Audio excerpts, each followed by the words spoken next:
അക്ഷരങ്ങളെയും ആശയങ്ങളെയും മുറുകെ പിടിച്ച പ്രതിഭ വിട്ടുപിരിഞ്ഞിട്ട് 4 ആണ്ട്. സോഷ്യലിസ്റ്റും കേന്ദ്രമന്ത്രിയും എഴുത്തുകാരനുമെല്ലാമായിരുന്ന MP വീരേന്ദ്രകുമാറിന്റെ ഓർമ്മകൾ പുതുക്കി RJD തിരുവനന്തപുരം ജില്ലാ കമ്മിറ്റിയാണ് അനുസ്മരണം സംഘടിപ്പിച്ചത്. കേരളത്തെ രൂപപ്പെടുത്താൻ സംഭാവനകൾ ചെയ്ത മനുഷ്യസ്നേഹിയും പ്രകൃതി സ്നേഹിയുമായിരുന്നു MP വീരേന്ദ്രകുമാർ എന്ന LDF കൺവീനർ.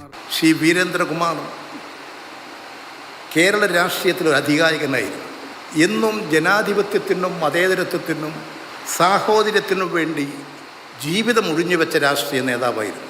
അധികാരമോഹമോ സ്ഥാനമാനങ്ങൾക്കോ ഉള്ള താല്പര്യങ്ങളെക്കാൾ ജനസേവനത്തിൻ്റെ വഴി സ്വീകരിച്ച ജനസേവകനായിരുന്നു ശ്രീ വീരേന്ദ്രകുമാർ. ജനങ്ങളുടെ സമത്വസുന്ദരമായ സാമൂഹ്യ വ്യവസ്ഥയ്ക്ക് വേണ്ടിയുള്ള അദ്ദേഹത്തിന്റെ പോരാട്ടങ്ങളെക്കുറിച്ച് എഴുത്തുകാരനായ പ്രഭാവർമ്മയും അനുസ്മരിച്ചു. ഞാൻ എൻ്റെ ജീവിതത്തിൽ ഇത്രയേറെ ഹൃദയവായ്പോടുകൂടി ഏതെങ്കിലും ഒരാളുടെ ചിത്രത്തിന് മുമ്പിൽ ഇങ്ങനെ നമ്രശീർഷനായി നിന്ന് പുഷ്പാർച്ചന നടത്തിയിട്ടില്ല. അത് ഒരുപാട് രംഗങ്ങളിൽ എനിക്ക് വലിയൊരു മാതൃകാബിംബമായി വർദ്ധിച്ചിട്ടുള്ള ഒരാൾ ആയതുകൊണ്ടാണ്. MP വീരേന്ദ്രകുമാറുമായുള്ള ആത്മബന്ധം മുതിർന്ന സോഷ്യലിസ്റ്റ് നേതാവ് ചാരുപാർ രവിയും വിവരിച്ചു. അദ്ദേഹം വരച്ചു കാണിച്ച പാതയിലൂടെ മുന്നോട്ട് പോകുവാൻ നമുക്ക് സാധിക്കണം. MP വീരേന്ദ്രകുമാറിന്റെ ഛായാചിത്രത്തിൽ പുഷ്പാർച്ചനയും നടത്തി.